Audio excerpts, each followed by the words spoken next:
This is episode 162 of the Smart Marketing Show, engaging as a brand in the political climate.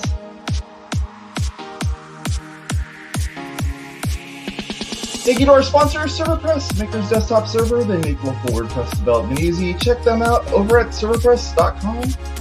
And our friends over at Cloudways, Cloudways web hosting. If you want to host your website in WordPress, check out Cloudways. Help us out on Patreon. Go to patreon.com/WPwatercooler. You can get added to the list down below. I'm Jason Tucker. Find me over at Jason Tucker on Twitter. And this is my friend Bridget Willard. She's a marketing consultant. You can find her at YouTube Can Be a Guru. And our fabulous guest, Amber Pechin. She's a storyteller, a writer over at Amplitude Media. Check her out over at Amber Pechin on Twitter. Woo. Hey everybody, welcome to our episode. Yes. This is going to be a fun episode, and my disclaimer is it needs to be discussed. So if you're having trouble with any of this, feel free to burn an effigy, but do it safely with the fire department and a bucket of water. Okay, so responding as a brand, whether it's Me Too, Black Lives Matter, political campaigns, we always like to say like there's these waves of political campaigns, and as a brand, it's terrible if you stay silent, but then if you say something, that's also terrible.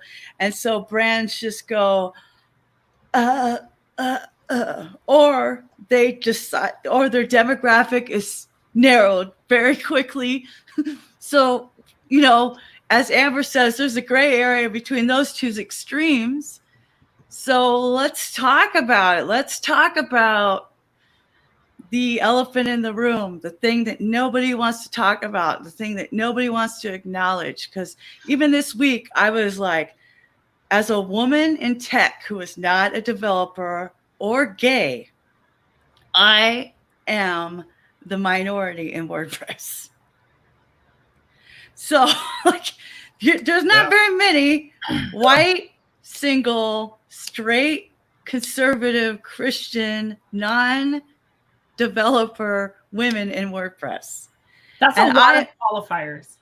Yeah, I'm just saying, because there's been a lot of times when I was too afraid to speak out about the language that I read on Twitter or the language that comes from a stage, because now we're in what affects my work.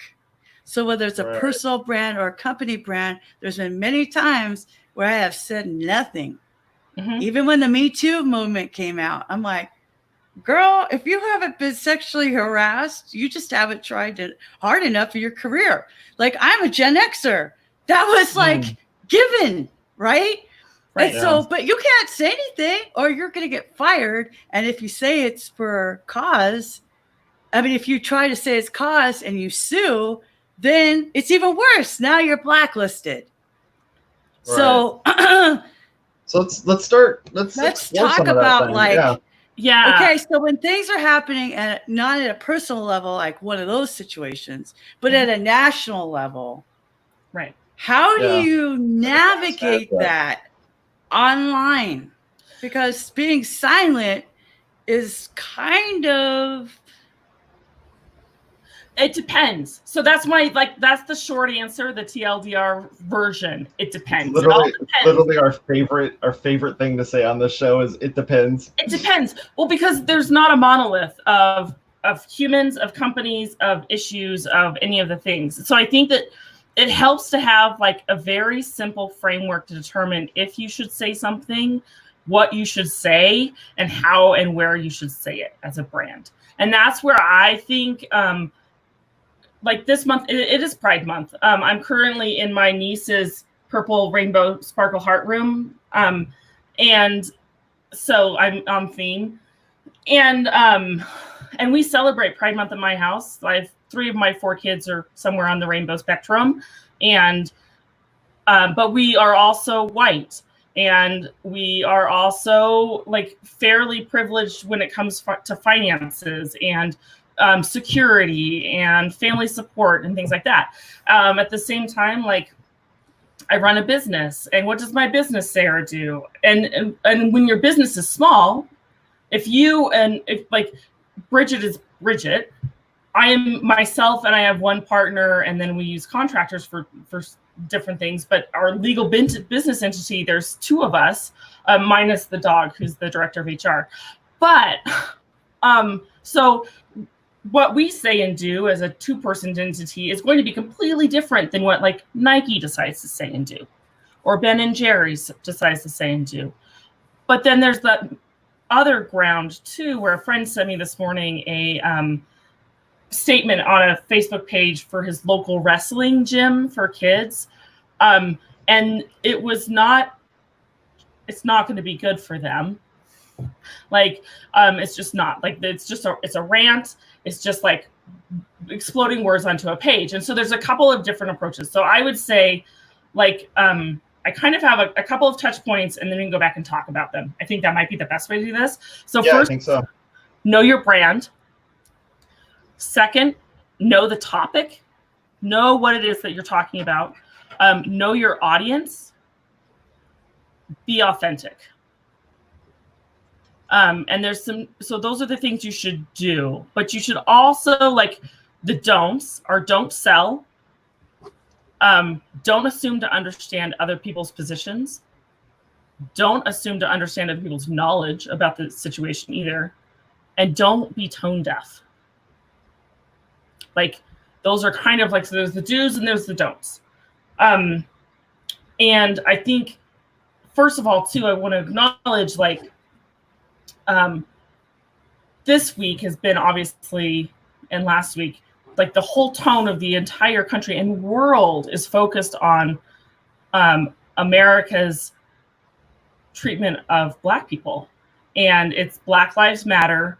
And I think there's a whole bunch of people that are doing a whole lot of catching up and a whole lot of trying to understand.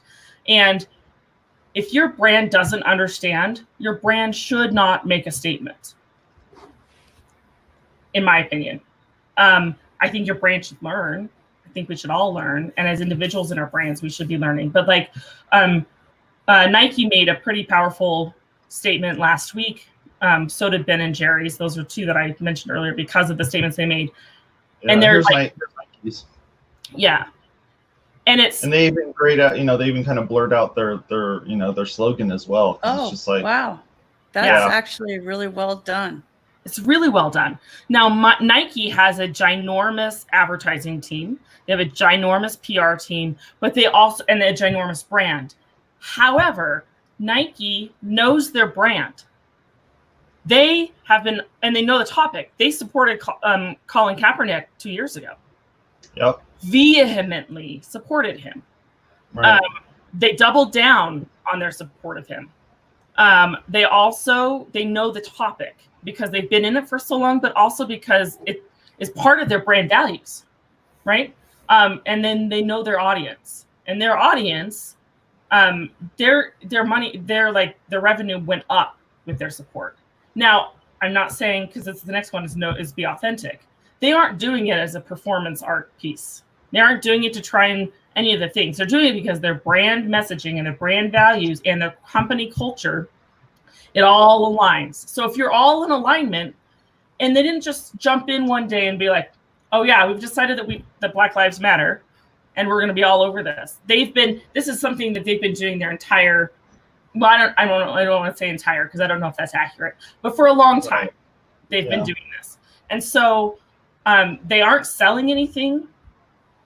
They aren't assuming to understand anybody else's position. If you notice the ad that Jason shared, or the announcement, they're educating as they're advocating. Right. I mean, they're playing on their tagline, so they are advertising, but they're doing it in a way that makes sense. Like, just do it is their slogan. Right. Because Nike is a derivative of a Greek term, which means overcomer. Okay. And then they are a brand that supports athletes and sponsors athletes. But this is the other part of their brand. Part of their brand mission, their messaging is they're for all athletes, and then and all bodies. And if you have a body, you are an athlete. That's another one of their slogans. Right. That includes if your body's black, or if your body's white, or if your body's brown, or if your body's like all of the things, right? Yeah, fat. So much so that even Adidas, who, competitor, is looking at this saying, okay, obviously you did Adidas retweet that? Yeah. Yeah, sure did. That was smart. That's super smart, because this is where my issue is, like with the Black Lives Matter thing. With Black Lives Matter, I think with COVID, I think with Me Too, all of these issues, politicians will make everything political if they can. As humans who serve humans, we don't have to make it political. We can say the human position on this is X for our brand. And so to be devil's advocate, by making a statement that is political. But I don't think it has to be. And this is where, so when you use the term political, you're saying ulterior motives. I'm saying ulterior motives, but I also think like taking it, like if you're gonna, like right now, I feel like in the current political climate, everything's political because the goal is division and tearing people apart. That is the goal. And I think that we can say, you know what? It's not political. I don't think this has to tear people apart. I think that we can say, you know what? Black lives do matter because Black people are people. And this is my disclaimer on this too. Like, we are 3 white people having a conversation about Black Lives Matter on a marketing podcast for WordPress. So, and it's not that I'm an expert on Black Lives Matter. I'm not an expert on racism.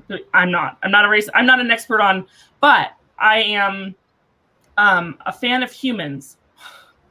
And Black humans this week are important to recognize as humans because apparently in our country, we haven't done that very well. If you look at the current climate, I don't think that's a political statement.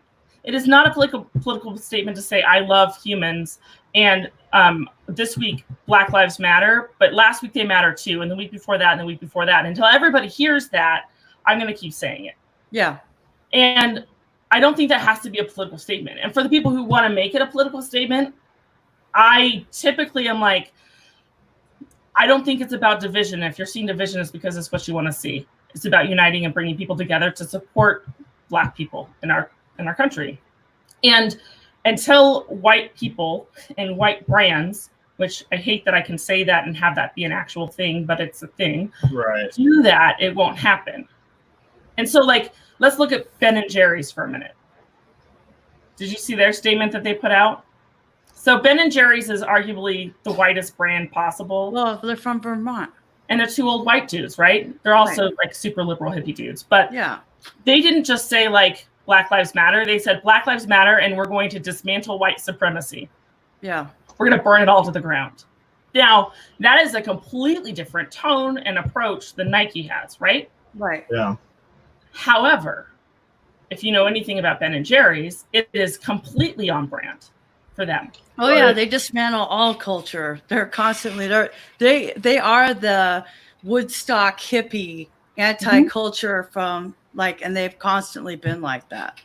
Right. It is who they are as individuals that built a brand that has a culture that represents who they are and their beliefs and their ideology and how they're going to support building the world that they want to build with their company.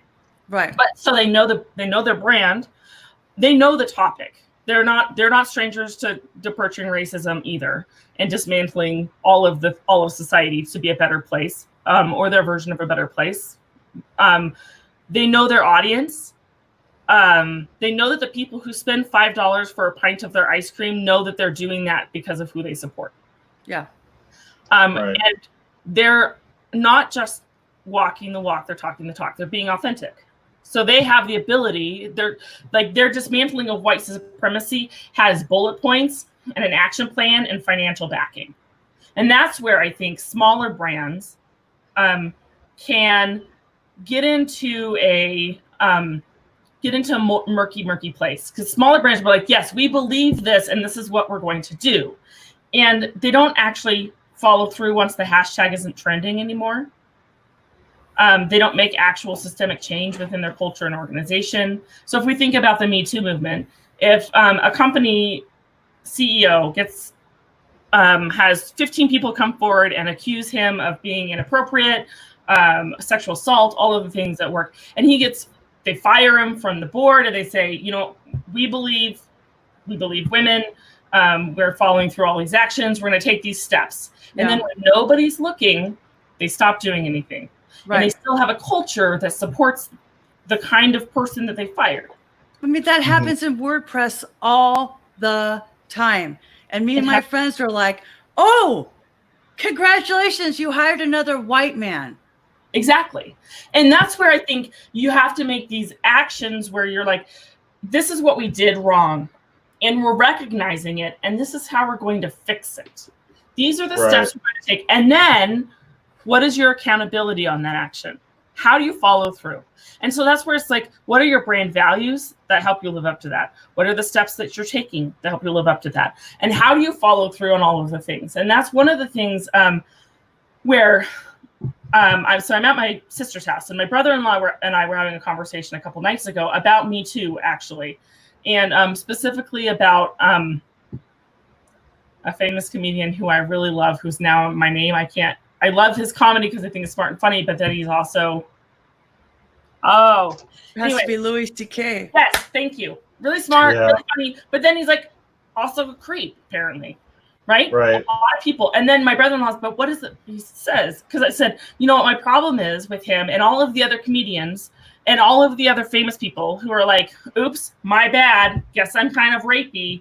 I'm just going to go hide in my hole for 2 years, and then I'll just show back up again. And you all just have to accept that it's okay. I was in timeout and I did my time. Right. And my brother-in-law says, oh, what is the pathway to redemption? Can they ever change? I'm like, I sure hope they can. How about acknowledging that it fucking how about acknowledging that it happened? Exactly. And that's where I think Louis C.K. is a brand, right? Right. He is an individual, but he's also a brand. And so we can look at individuals like this and say, if this brand had done these steps, what would we expect them to do to hold themselves accountable, to show us that they've changed and they've evolved without just doing a rebrand, without just putting out a statement, without just firing the CEO. And this is kind of the two sides of the same coin here, but it's like, you make a sincere apology. You acknowledge what you did was wrong.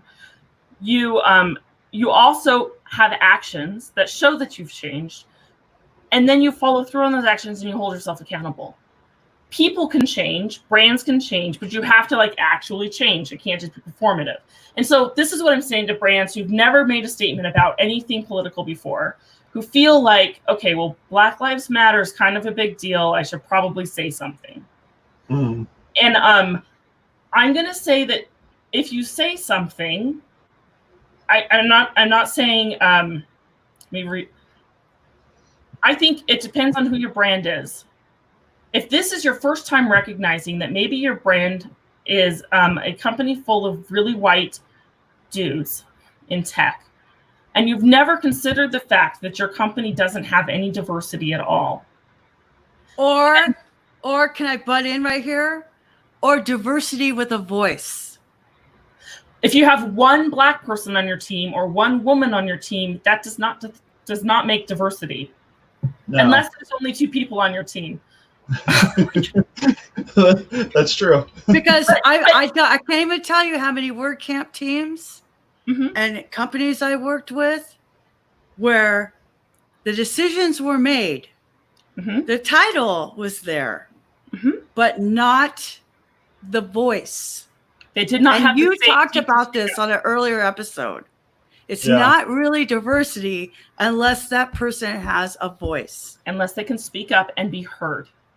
Unless they can, but this is the other thing. This is the other thing to consider. And this is where I'm going to go back to the 3 white people in a virtual room, talking about diversity, is that we can't expect our Black friends and our Black coworkers and your Black diversity hire to do all the talking. No. Or even most of the talking. Right. Right. Right. Somebody else has to stand up and say, this isn't okay. This should change. We should think about this differently. Or say, this person was speaking and you just talked over them. Or you just said this thing that literally this other human said 5 minutes ago, and now you're making it your idea. The FedEx commercial. Well, and that's like one of my favorite things. So as a woman in technology who is not a tech person, but a marketing person, it is something that happens to me a lot. I get talked over. My ideas get co-opted. Luckily for me, I have a business partner who has been trained. He's learned through the years of working together to interrupt other people who interrupt me and say, I don't think Amber was quite done yet. What was it you were saying? And he turns to me and looks and stops looking at the other person. And so it's like he's a straight white dude in tech who is the technical developer person, but he's learned this is how you advocate for the other people in the room. And it doesn't have to be you stand up and be like, you're being a jerk right now. You need to stop being a, blah, blah, blah, blah, blah. It's simply a matter of, I don't think they were done. Let's finish this conversation. And you do that over and over and over again. We have, but it's also, even if you're a small company, diversity doesn't have to be who you hire. Because if it's only one or two people, it can also be who you work with. It can be the companies you promote. It can be the ideas you promote. It can be my company is Amplitude Media. One of the things that we have is use our powers for good value, and our brand values. One of them is use your powers for good. And one of the ways we do that is we volunteer with Phoenix Startup Week every year, and we help bring about this giant conference throughout. It's 6 days, 3 different locations, thousands. It's insanity is what it is. It's insanity. But our main goals is diversity and inclusion, and building a diverse ecosystem for entrepreneurs in Phoenix. And that means all voices, all businesses, all industries, to bring them together, because all businesses use technology. Here's how we can grow that, right? And if we don't, we want to build Phoenix into this fantastic thing, and we can't do it if it's just a bunch of white tech bros. Right. We can't do it. It won't succeed. Every voice needs to be there. So that's where we as a company use our brand values to support diversity, to support businesses who are diverse businesses, things like that. And I think all companies can look at their business and say, what is it that's important to us from a value place? What are our brand values? How do we support those brand values as a company? What is the action behind our words? And the action can be time. It can be volunteering. It can be financial donations. It can be whatever it is that works best for your company. Your company doesn't have to produce a giant commercial that's on the nose about the topic in that moment. Yeah. But you should know what you support and be working towards those goals. So on the other side of the coin, this is something I learned about. I have to be devil's advocate because, first of all, I'm a Gen Xer. It's like in my DNA. Actually, I'm just gonna push back on that. If you just don't believe in the devil, you don't believe he needs an advocate. Oh, I'm just kidding. You already like. Yeah, bro, it's 9 o'clock here. It's 10. It might be 10 at yours. I don't know. It may be. I don't know what. I just woke up. Right? I'm still on my first cup of coffee. And I just exploded. The world is a much nicer place if you just don't believe there's a devil. See? No, Bridget, we need to get people that are in Hawaii that are struggling with the time. Right? Because I woke up at 3 a.m. and I was up and I was hungry, and that's the worst for me. If I wake up hungry, that's it. I can't go back to sleep. And then Jason Tucker had just sent me an email with this link. So anyway, the other side of the coin is something I've learned about a lot from Josepha Hayden. Yeah. And it's tokenization.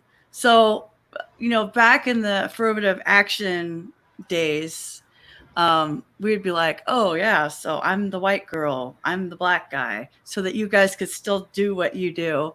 And then, so for me, I feel like inviting a black person, this is my mindset. This is what happened when I was thinking, oh my God, we should talk about this, but I don't want to be like Fox News and have the black reporter interview the black person, and then like try to find a black person who's available. Our black correspondent. I feel like that's fucking Right. racist. Like, I can't handle it. It makes me so like irrationally angry where my hair hurts. Right. But I think there's value to it in that at least that person's able to not just read off the teleprompter, but rather they're able to actually speak into, because of the fact that, you know, they are who they are. But so there's you know, I'm gonna say it depends. I mean, like based upon your criteria here, I don't have in my list of experts as the people that I recruit for the show a Black person who's in our normal rotation. Right. So for me to go out of my way to ask somebody, even though I know lots of Black people in WordPress, it's not about that. It's about who is in our group of people. And maybe Jason and I need to talk to producer Jen and look in the mirror with some tears and look in our own backyard and be like, maybe we don't have enough diversity in our own situation. Like, that's legitimate. I'm not saying we're perfect, but to like go find somebody specifically who's not in our rotation, I feel like is tone deaf. I agree. So this is where I don't think, and you said we have to go look in the mirror and cry. I don't think you have to do that. I don't think, and that's one of the things that I feel like brands do, or individuals do it more than brands, where they're like, oh, it's like the ashes and sackcloth. I'm so sad. I'm so sorry. I'm so apologetic. And like what I've been seeing and reading in the you know, ethos is like, just shut up and do the work. Don't come and apologize and try and make like everything better for 1,000 years of ignorance. Instead say, oh, I'm learning. I'm seeing the mistakes that I've made and the errors and the missteps, and I was wrong. And I can be okay with being wrong and being a beginner and being a learner. And I can acknowledge that as I start this journey, I'm going to keep messing up, because that's how you learn and grow and do better. And on that journey, I'm going to learn and grow and mess up. I'm going to apologize and keep moving forward. I'm not going to let that stop me from taking action. And I think that goes back to the, like, take this moment as a brand and reflect and say, how can I do better? And start taking those actions and steps to do better. Even if you're not doing it out loud and proclaiming it and making giant banners, you can still say, as a team, let's circle back and talk about this. And all of the other things you should say in corporate meetings that are important. But let's talk about this, and let's define, like, where does our brand align? How can we do better? How can we be more representative of women, of different, of Black people, of other races, of other cultures? Are we only talking to people from California? Maybe we should talk to people from all our parts of the world. Are we only talking to people from the US? And what about people who are WordPress developers in India or in France, or in, like, how can you broaden your circle? And I think that's where it's the individual work that trickles up to the brand work and should reflect in your brand work. And that's where, like, when I first got put on the team for Phoenix Startup Week, and like this was our goal, and I'm going to tell you this, like, this, it's not a secret to anybody who lives in Phoenix. It was super bro-y and super white and super tech in a very exclusive way, where, like, as a person who works in tech but is not technical, I would not have been welcome at the events before, because I wasn't a developer and I wasn't a startup in their very narrow sense of the word, right? It was exclusionary. And so 3 years ago, there were a lot of problems with that. That caused a lot of division, a lot of angst, and a lot of anger. And so the new people who were co-leads were like, we're going to change this story. We can recognize there's a problem. Because we recognize the problem, rather than saying this is not a problem, we're going to say this is a problem, we're going to fix it. We completely revamped our brand values, our mission, our vision, our approach, the purpose of the event, who was supposed to be included, who wasn't. We've been doing work in the community to build it to be a bigger community event. And so 2 years ago, the first event that I was part of, after doing all of that, people said, this just feels different.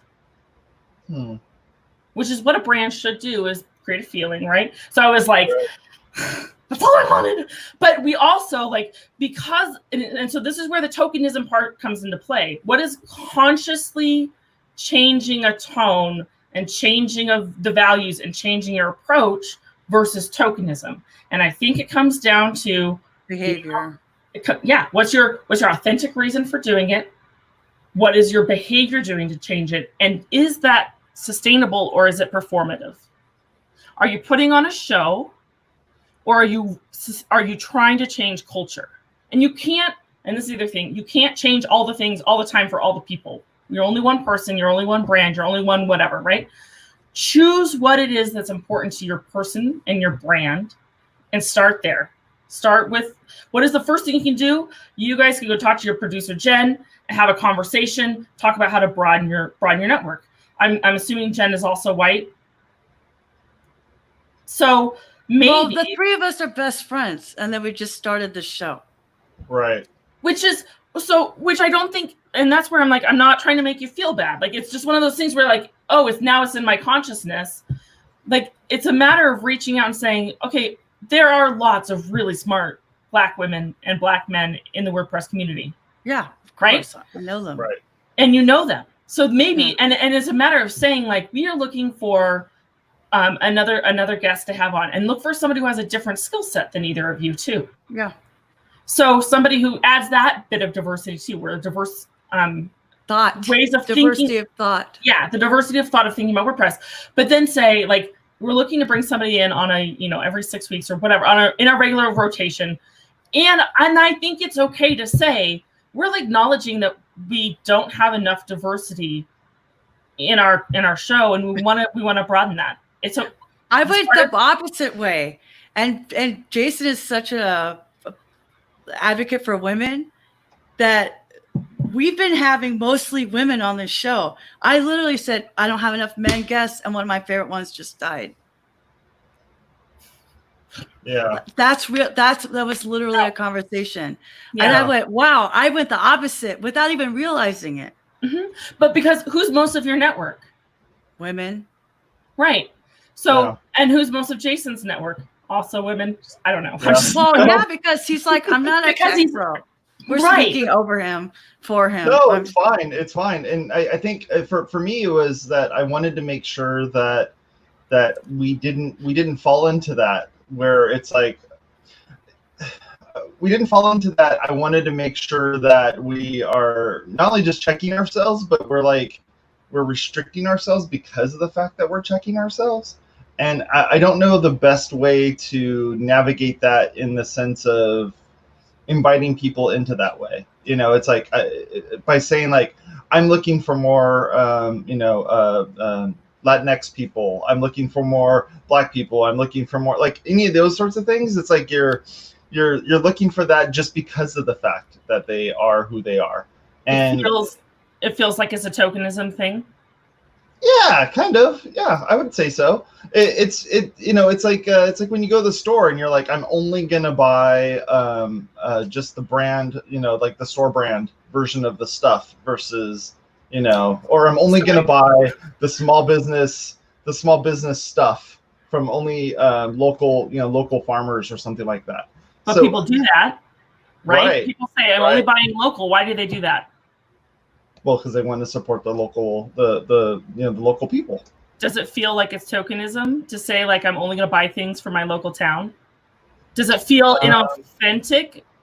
No, I don't think so. But I don't know. I guess it's the way you look at it. Stores aren't people. That's an important thing. Products aren't people. That's another important thing. Like, both are things to keep in mind. But also like saying, you can't fix a problem that you don't acknowledge exists. I agree. Yeah. And that's where we're at this moment in time, is Black Lives Matter, and Black people are saying, we fucking exist, and we have since 1619 or whatever that date is, right? We are here, and you just like treat us like human beings. And systemically, the systemic problems within our systems that cause the problems. One of these things is, as white people, we don't talk about race. We don't do it. Well, we're taught that we're not allowed to. And that's what I'm saying is, we're taught that it's not polite. Polite. Or, okay, so it's on like Donkey Kong. Literally, okay. No, I'm not. Take a breath for a minute and then talk. No, but here's the thing. And We don't have to yell. We don't have That's- to fight. It's a conversation. Yeah. No, it's all. Yeah. I got passionate. I know. So here's the thing. No, for real though. I know. I Let's go. just had this conversation with a super good friend who said, if you're not black, you can't understand what it means to be black. And so my other friend said, welcome to being a woman, meaning we're going to take the word black and replace it with woman, and the logic is still true. If But you're what not if a you're woman, black woman? then you're fucked. Like, that's kind of how I see it. What if you're a Because trans black woman? that's even worse. Like, it's Right. even like all everything just gets, you have so many Your minority stacked becomes against you. minoritized. Yep. like Right. it's just so much harder. And then, like, as women, Wait, hold on a second. So much harder. Why is that? Why is it so much harder? because to be a woman and to be successful as a woman in a job, not only do you have to put up with sexual harassment because of financial leverage. If you don't have that, I hate you, the mad money. If you don't have mad money in your savings account to quit a job Mhm. because you need that job, Mhm. Yeah. you are put in a position where you are more readily accepting abuse. And I'm talking from my personal life. And you don't have a voice, and you don't have power. You don't Right. have power. And every time something like that happens, you lose power. And so for me, I saw it as, well, I totally agree with you. It's also very difficult to be a woman. And also, not but, and also it's very difficult. And then it became an argument between us. And I was like, that's not what I meant to say. I meant to say, dude, I get it. So- Maybe not to the same degree. But this is what is so hard about being a woman, is everything you say about trying to explain how difficult it is dismissed. Every time you're upset about something, it's about being hysterical or hormonal, which are extremely sexist. Why are you because just playing a everybody? victim? Why are you just playing a victim? No, I'm just saying No, that's what people happens. say. I know that's what people say. Right. And then you're a victim. Then if you speak out about it and sue, then you're blacklisted. Mhm. So there's no way to win except for to be like, I can't even with this. I'm going to do my best life. So, if Jason said to you, you know what, trying to think of, so Jason is like the epitome of white privilege and male privilege and straight privilege, like, right? Like he's all of the things. No, this is an example, go with it. And he's like, you know what? As a man, I understand what it's like to be a woman. I understand what it is because I've had a conversation with women. I understand everything you're feeling. And I feel it too, and it's just as bad. Does that feel like Jason's actually hearing you, or does it feel like he's dismissing you? Oh, it feels dismissive, but I know him. I knew he grew up with a single mom. I know that he has a wife and daughters. Right. But does he actually understand what it feels like to be put in a position where he's being sexually propositioned in order to keep his job? No. So I'm going to say, like, Or paid less. Right. Your experience as a woman and the things that you've experienced aren't invalid. Right. However, when you say to your black friend who's also a woman, I understand exactly what you're talking about and I get it, you're just missing the black part of her. Because you have experienced all of these things. She has a layer of racism on top of it. Right. It's systemic oppression. And you have to acknowledge that you won't understand that. And this is where I would change that conversation. I would say, I understand what it's like to be a woman. I understand the sexual harassment stuff. I understand what it's like to feel like this, like I can't fit in the society because I'm a woman and I'm being worked against. Can you, like, if we're having this conversation, and this is a caveat, don't ask somebody who isn't already having a conversation, who isn't already a good friend, to have this conversation, because it's not fair. But if you're already in the conversation, say, I can't imagine what it must feel like to feel all of those things and also be discriminated against because of my race.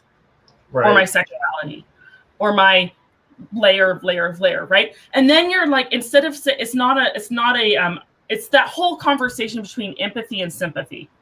Right. And it's very difficult because you're trying to relate. I am a very empathetic person.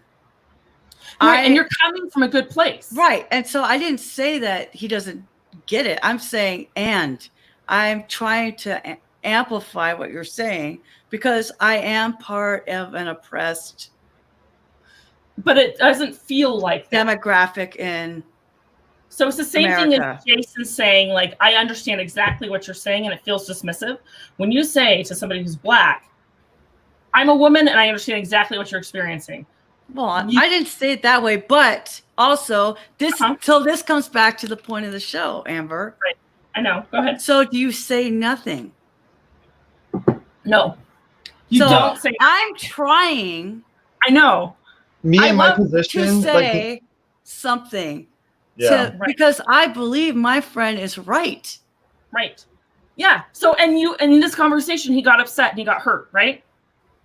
So this is where I'm going to say, this is where most white people mess up. And I say this as a white person who's messed up. I've been engaged in this conversation for a few years now, learning, educating, also messing up. I'm sure that on this podcast recording, I've messed up more than once, that somebody will be like, oh my gosh, that bitch Amber is such, like, whatever. You can say whatever you want, because I'm acknowledging that I'm sure I've said some things that are not true or don't resonate or hurt somebody's feelings. And I think trying is good, but you can't just try and say like, oh, well, I've tried and I can't say anything right, so I'm just going to stop trying. Because we have to keep engaging and learning. And so let me tell you about a couple of different, let me tell you about one conversation I had this week, which represents every conversation I've had in the last couple of weeks.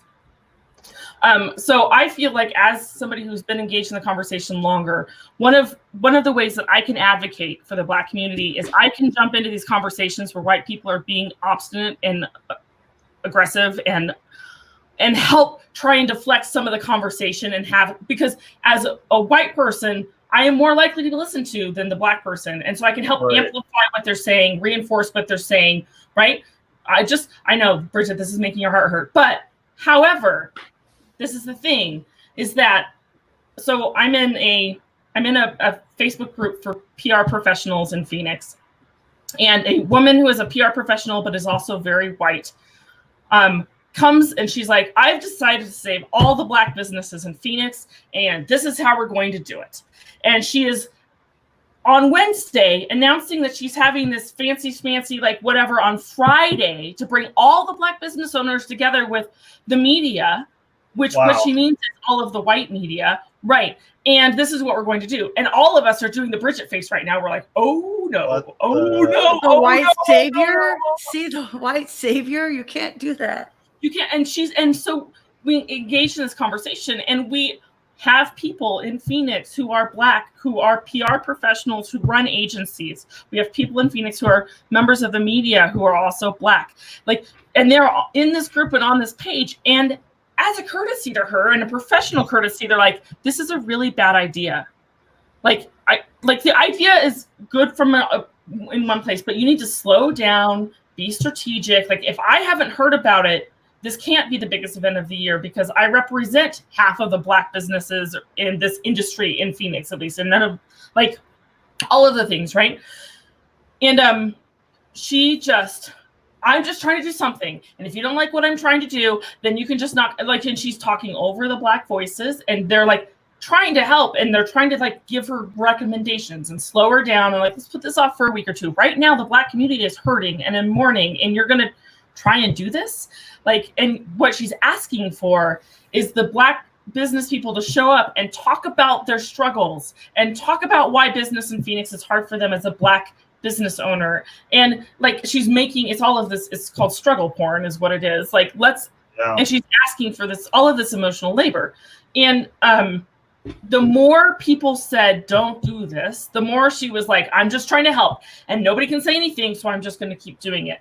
And there's a lot of other stuff to it, a lot of other things behind the scenes that happen where we're like, uncovered some things on her Facebook page that showed that she's nefarious in nature. But the idea is, it's that conversation where she jumps in with no education and no understanding and she's not done any work. So this is the thing. She didn't know I don't know about her brand, but if her brand is like really fucking things up. This works for them. But she didn't know the topic. She is like just this week discovered that there are Black business owners in Phoenix apparently and wants to save them all. But it's also like she didn't know her audience either. Like it feels inauthentic because it's not authentic. And she's selling something to you. At the same time, she's like, I'm going to donate $100,000 of my services over the next year, blah, blah, blah, blah, blah, blah, blah. It's all about her and it's all self-promotion. When we're having conversations as individuals or as brands and engaging with any community that isn't our own community that we intrinsically have in-group communication and internal intrinsic knowledge of because it's where we operate all the time. Yep. You have to take the time to understand the language of that community and understand. And when I say that, it's like the tiny nuances. It's like if you grew up in California, your language is going to be different than if you grew up in New York. And there are things that somebody from New York will they'll talk to you for 5 minutes and so where are you from? Because you're not from here. I can tell, right? It's the same thing when you engage, when you jump into the fray of a conversation, you're going to make a lot of mistakes because you're not speaking the language correctly.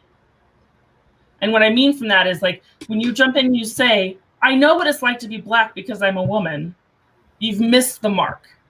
And not from a place of badness, but from just a place of not knowing the language. And that's where, if you have a friend who's willing to say, this doesn't work for me, my response is to say, I want to be better and I want to learn. If you have the energy, can you tell me why?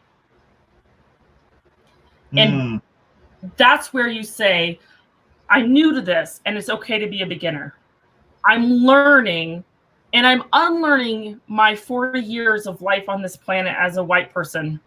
Yep. And one of the things that I thought were right because it's what my society has taught me. But there's a lot of culture that I missed because of where I grew up. And even if you grew up in a predominantly Black town as a white person, you're still not experiencing the same things. Still a different thing. It's like growing up in a different family than you grew up in. There's going to be things you don't understand. And it's not because you're bad, and it's not because you don't it's because you don't know and you're learning. And that for me, for individuals and for brands, is the number one key, is to be teachable. Be willing to be wrong, be willing to be corrected, own your mistakes, and apologize and do better. It's okay to be learning. It's okay to be wrong. It's okay to mess up. Just be real and authentic and keep working on it. But don't ask your Black friends to do all the work either. Please, or any of the work. The work is out there. Go read a book, go watch a movie, go listen to a podcast. And so when it comes back to businesses in general, businesses need to do the same thing. If you've never said anything ever, you can acknowledge that as a business and say, we don't have a formal statement about how we feel about diversity and inclusion in our business and the steps that we're taking to make sure that we're doing a good job. This last couple of weeks, we've taken some time as a team to reflect on that and to work on some ideas that are going to change this in our culture because we feel like this is important.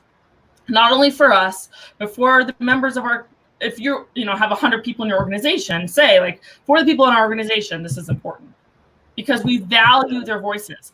Or we recognize we don't have enough voices. And that's where it's that tokenism comes in too. If you have the one Black hire, it's not going to, that's not authentic. Mm-hmm. And so it comes back around to that audience and that networking thing, right? And this is a really great place when it comes to podcasts, when it comes to conferences, when it comes to hiring. If you are a white man or a white woman who's only putting the call for employment, the call for speakers, the call for sponsorship out to people in your network is going to look like you.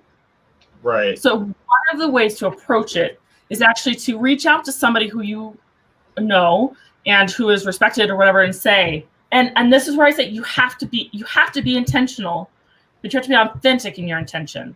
And this is where you say, we are looking for speakers for this WordCamp event. We know that our lists are narrow. We know that we value your opinion. Are there people you would recommend or that you would be willing to send this call to speakers to? Or would you share this with your network? We want to make sure we're reaching a broader audience. Now, I would actually take that for WordCamp one step back. Make sure that your WordCamp organizing team is diverse to start with too. if you have and that's one of the things we did for Phoenix Startup Week is it went from a team of 5 organizers who were four white dudes and 1 white woman to a team of 40 to put the event on. And the team of 40 is still a lot of white people, but we also have more diverse people on our team. So we do have more Black people and more Asian people, and like we have a broader group. And because of that, when we share with our network is broader. But then we intentionally go out to different chambers to make sure that we're like, we want the Arizona Black Chamber to participate. We want the Arizona Latina Chamber to participate. And that brings people in. But then we also tag people and say, like when we're looking for speakers, instead of just putting the call for speakers out there, we say, we know this person in the community is well respected, well connected, and is like heads up the Arizona Asian Chamber. And we can say like, hey, chamber president, like we want to make sure that we're accurately representing which companies in your chamber are tech focused. So we can reach out to them and invite them personally to attend, or invite them to be speakers and so you know what I'm saying? Where like it's not tokenism if it being intentional doesn't make it tokenism. That's it right there. Yeah, that's it right there. So yeah, I get that. Yeah. So yeah, broaden your networks, make cast a wider net, and being intentional is what we have to do, because ignoring it and pretending like race doesn't exist or gender doesn't exist, and then being like, we just hire the most qualified people, and for some reason only white dudes apply. Right. And if you're building an authentic, intentional, inclusive culture, your culture should be welcoming to people who are different races, different genders, different sexualities than you. And that's another thing. Like if I go to your website and I look at your website for Giant X company and every image is a white dude, and you're using bro language, and you're talking about dominating and crushing things, I already am like, I'm not applying for this job. It doesn't apply to me. Mm-hmm. I won't be welcome here. If I go to a website and your entire board of directors is old white men with 1 white woman, I'm going to say, as a Black person, I don't think this is the right culture for me. Yeah. If I go and there is not any, and that's one of the ways companies can show diversity too, is like who they support as what are your brand values? If you value diversity and inclusion, if you believe all people belong here, if you believe that, and if you have a policy about same-sex marriage, if you say we have our health benefits apply to partnerships, they apply to one of the things I had a conversation with somebody who, it was 6 weeks into his new job, and I want to say it was the Bluehost, but I don't know if that's correct. They adopted a baby. He and his partner adopted a baby, and they'd been on the list for a while, and it just happened magically. And immediately they're like, well, you need to take 12 weeks of paternity leave. And oh, by the way, we pay adoption fees for families that are adopting. And it was like, he was like, it was never like, you're a same-sex couple and these are the things we do. It's like, no, you're a family and this is what we do and this is our policy. And so that changes the conversation. And if you reflect that in your culture, but also it's reflected on your website, it's reflected in your job listings, it's those are the ways you can signal in a way that's authentic, because it's part of how you operate without it being a virtue signal, which is you're saying it, but you're not doing it. And that's where it feels and so that's where I'm like, cognitive dissonance. It doesn't work for people. You can feel that difference. If you're like, I love, I want to save all the Black businesses in Arizona, but then you have your entire personal Facebook page is semi-automatic weapons and tanks rolling into town, and you're excited about it. And then people are like, there's a disconnect here. This doesn't work for me. You will be found out and you will be seen, first of all, because the internet's a big place, but be authentic and be genuine. No, and I say this as individuals and as brands. Your brand should operate as a person. Your brand should feel like a persona. If somebody thinks about Nike as a person, they know what that represents. If they think of Ben & Jerry's as a person, they know what that represents. If they think about your brand, your company brand as a person, they should know what that represents because of what it's putting out there. So if you know who your brand is, you know the topic, you know the audience, and you can be authentic about it, then you can do you can say something authentic. and it'll feel okay. If it doesn't feel okay, think about why that doesn't feel okay, and maybe do internal reflection and realize what needs to change so you can say something in the future.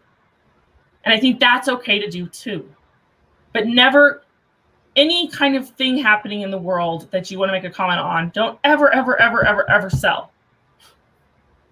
And I would say don't ever sell ever. Always be helping, never be selling. Like, just as, and I say this as a marketing company that sells stuff all day long, you will sell a lot more by being helpful and solving problems than you'll ever sell by selling things. But be strategic in what you say. Know your motives are real. Don't be exploitative. Be active. Be helpful. Don't be tone deaf.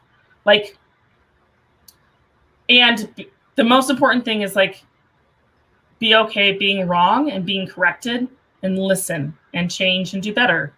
We can all listen and change and do better, at least in one minor way. Like, some of us are practically perfect, but I mess up all day long every day. But yeah, and do a lot of listening and a lot of learning. And I'm gonna like we didn't stop for a tip of the day, but my tip of the day for that. Well, Dude, this is the tip of the day. This whole podcast is a tip. And this would be my tip of the day for the tip of the day podcast would be Twitter is an awesome place to start to listen and to learn from people outside of your networks.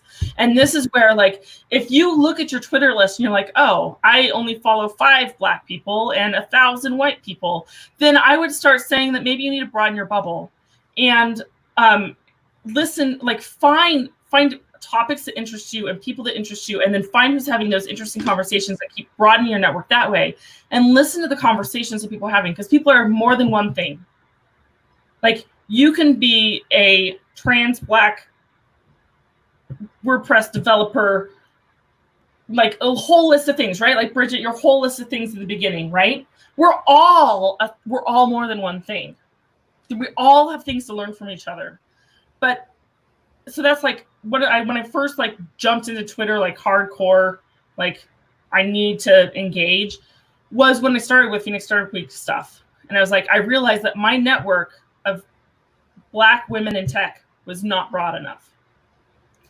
Because it was like, you know, it was a factor of 2, like kind of a thing. And I was like, but I live in Phoenix. Like, my Latina list is quite large, but my Black woman list wasn't. And I was like, I need to purposely enlarge that. And this is where it could be tokenism versus, you know, being intentional, right? My intention was to listen, to learn, to broaden my network. And it wasn't about being a tokenism. It was about learning to engage in the community so I could listen to the community, so I could learn and do better for my community, kind of a thing. And now I've diving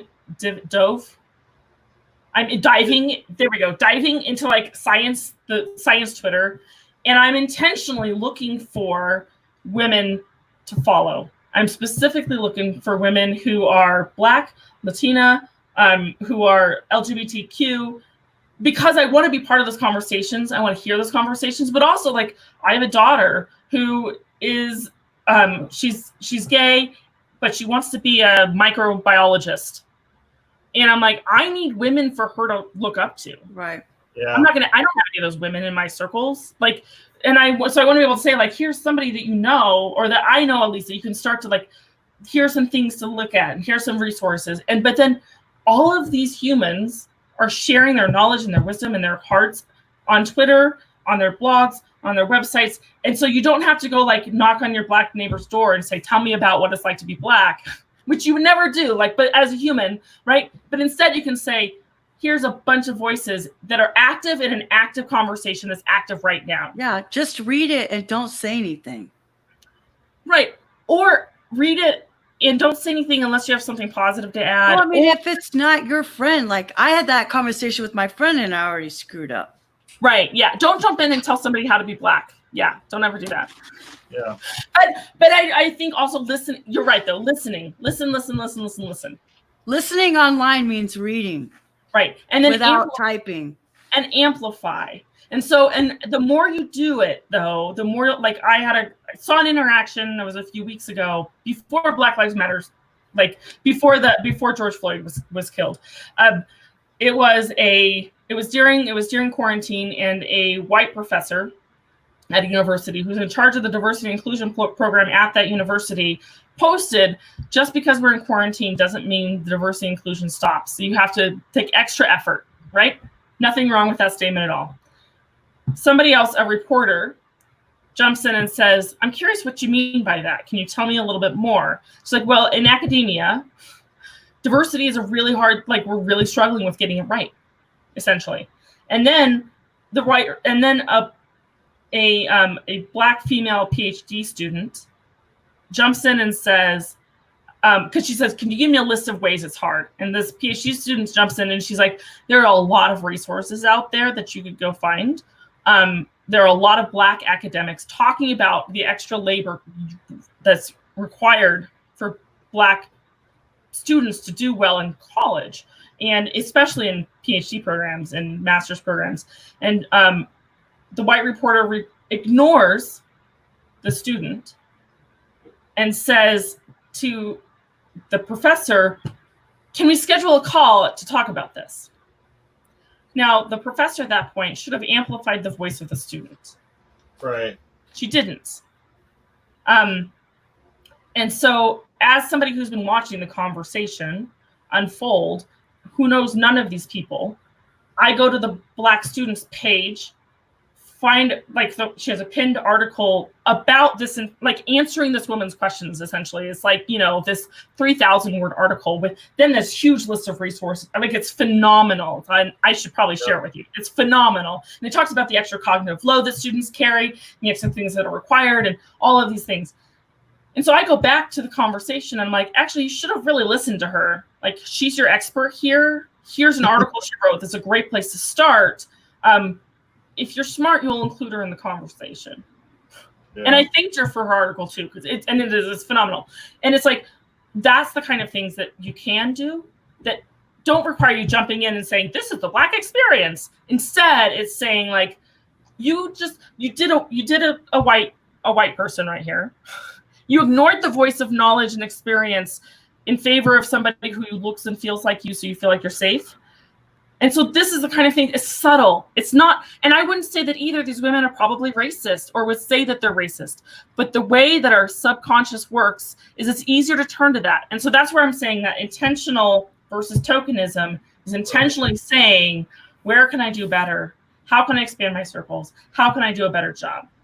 But I guess it could have helped if that teacher would have said and recognized the fact that the student was more, was the expert in that area, and that student should have been the one that was brought up. And go back what you were saying way earlier on in this conversation, that you have someone who your business partner does that exact same thing, goes back and says, actually, we should continue with what Amber was saying, and we should do this. And that being that advocate, being that person that can go like, whoa, I'm noticing something here, and by the way, we need to change these sorts of things. I was listening to the Daily this morning. I've been listening to this podcast for quite a while now. One of the things that they've been talking about was the simple fact that you had a white person in a car, you had a Black person who went into the store to go buy something. As the Black person was coming out of the store, a cop stopped him, and the cop was harassing him for like 5 minutes. The white guy in the car is just looking at his coworker being talked to, with the cop, and didn't say a word at all. Yep. Then he gets back in the car, and the guy says, "Why didn't you say anything?" And he goes, "What do you mean? You were just talking to the cop." You have to recognize that's a problem first, right? Right. Exactly. So his entire perspective of this was, oh, that's really nice that my coworker is talking to this police officer, when not recognizing the fact that if he just would have said, hey, so let's get to the job, let's go do, is something going on? What can I help you with? Right. Mm-hmm. It's the same thing. It's the exact same thing. It's the exact same thing. It is. We can't be nice anymore. That's what's part of the problem. We don't want to get in the way. We don't want to mess up. We don't want to cause problems. We don't want to make people upset. We don't want to have hard conversations. And that's where we have to stop worrying about being nice and not ruffling feathers and say something. And that's something like a lot of people don't own the company that they work for. Right. What can that person do to change the culture? As the white dude who is if you looked at it, you'd be like, that's just a white dude tech bro. That tech bro has a louder voice and can make more of a difference than the one black person on the team. And it doesn't have to be like, okay, my one black friend at work, I'm going to announce that I am now your advocate and your ally, and I'm going to do these things. Instead, it's a lot more subtle than that, where it is the redirect the conversation, to make sure that we're pulling people in, to make sure that the person is like, we're at the same level. Are we making the same pay? And it's the same you can do for the women on your team too, and should be doing for the women on your team. And when the woman says like that, because that was what my partner didn't always do those things in conversations. We had a lot of conversations where I'm like, did you notice during that conversation that I would ask a question and he would turn and look at you and give the answer? And then I'd ask another question and he'd turn and look at you and give the answer. And he's like, I didn't notice that. So learning to notice it is a great first step. You have to see it if you're going to say something. Like your friend or the dude in the car didn't say anything because he didn't recognize it was a problem. You have to know what the problem is before you have to be able to talk about it before you can fix it. You have to be able to see it before you can talk about it before you can fix it. And that's where we all have a lot of work to do. We have we have to broaden our circles. We have to read more books. We have to watch more movies. We have to listen to more podcasts because it's a problem. And I'm not just like, right now, the world is focused on Black lives because it's a major problem. That doesn't mean that the rest of the world stops existing. It doesn't mean that women aren't still struggling. It doesn't mean that Pride Month, although Pride Month is kind of on hold, they're like, we're going to do Black Lives Matter marches, not Pride marches, because this is important. And, Pride was started by, anyway, there's a whole nother line of thinking, but it's important to understand what the problem is and to say something. And it's the same thing in our businesses. It's the same thing in our companies. If you have to recognize what the problem is, you have to stop and look around and go like, oh, there's literally, and I worked for an advertising agency in Phoenix that, and Phoenix is largely Latino. Like our Latino population's huge, or Latinx. Like, and in my company of 50 people, 54 people, there were 2 people that were Latina or they're Latinx. I can't say that out loud. Wow. 2, and 0 Black people. Everybody else was white. Oh, there was 1 woman who was Asian. For a time period. Like, right, like, and like, this is not representative of the culture we live in, of the city we live in, and like taking the time to look at that and say, why is this?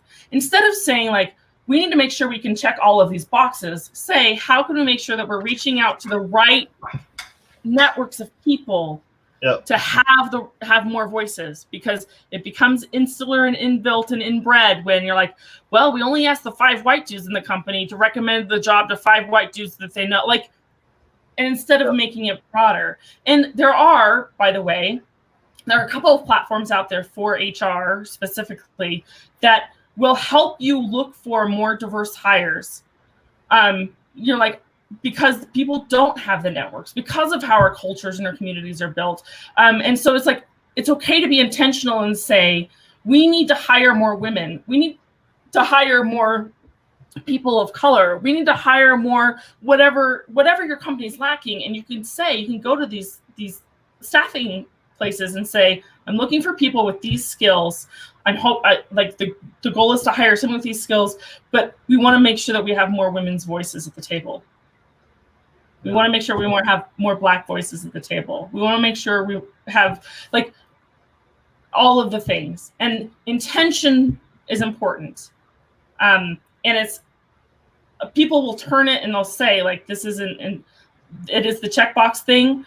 But I think it all comes down to, we're trying to do better, and we can't do better if we don't acknowledge there's a problem.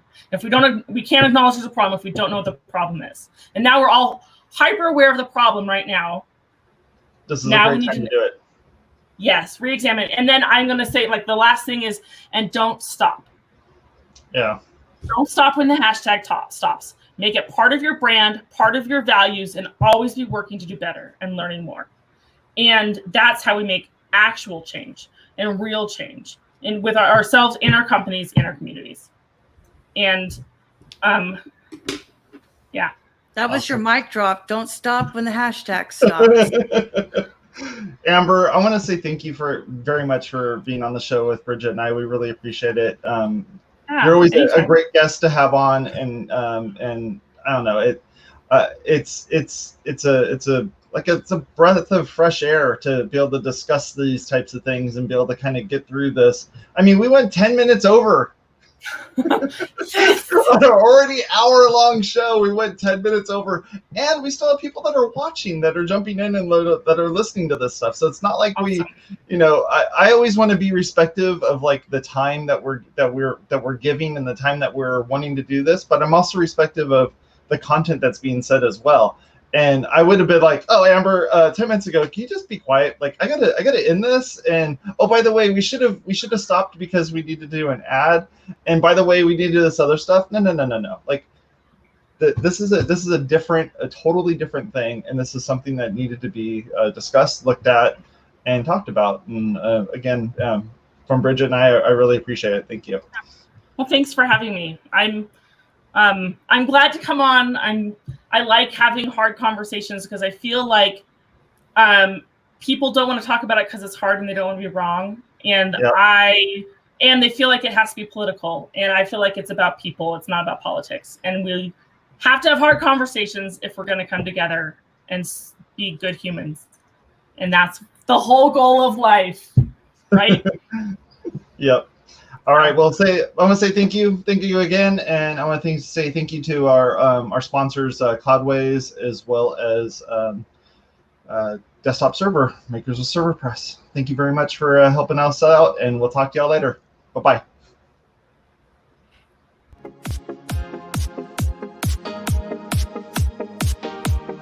Go and support us over on Patreon. Go to patreon.com/WPwatercooler. These are the folks that help us out over on Patreon, so thank you very much to them. Subscribe to this content, click the bell, we'd really appreciate it. It gets you notified as to what's going on. And we're a podcast. Go check us out as a podcast. Subscribe to us at all the places that you see down below. We'd really appreciate it. You have a good one. Bye-bye.